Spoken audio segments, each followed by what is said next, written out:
You shall therefore love the Lord your God,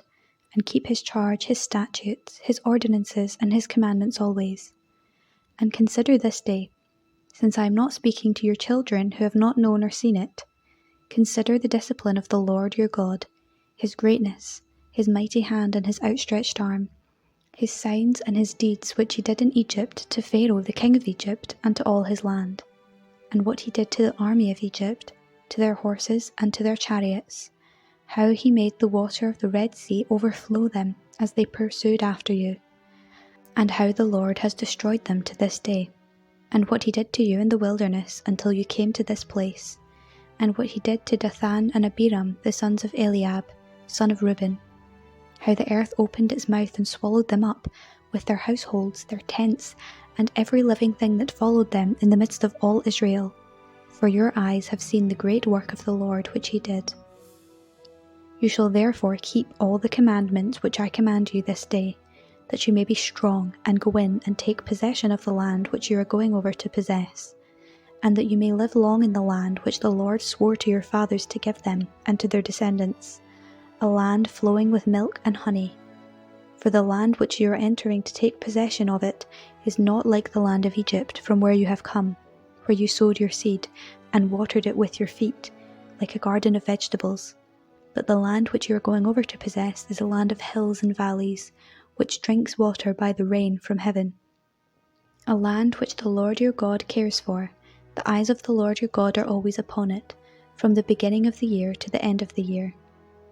And if you will obey my commandments which I command you this day, to love the Lord your God and serve him with all your heart and with all your soul,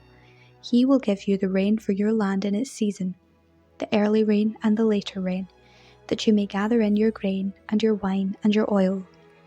And he will give grass in your fields for your cattle, and you shall eat and be full.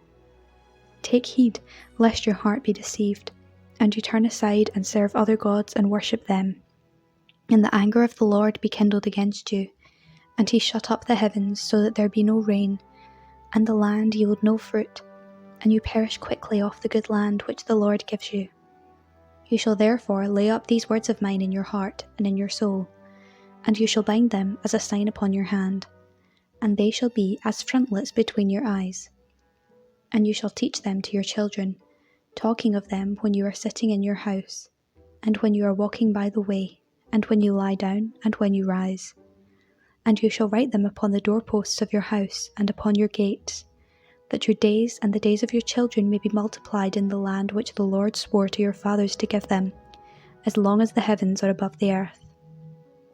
For if you will be careful to do all this commandment which I command you to do, loving the Lord your God, walking in all his ways, and cleaving to him,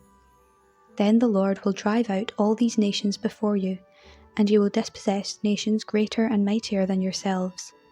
Every place on which the sole of your foot treads shall be yours. Your territory shall be from the wilderness and Lebanon, and from the river Euphrates, to the western sea. No man shall be able to stand against you. The Lord your God will lay the fear of you and the dread of you upon all the land that you shall tread, as he promised you. Behold, I set before you this day a blessing and a curse.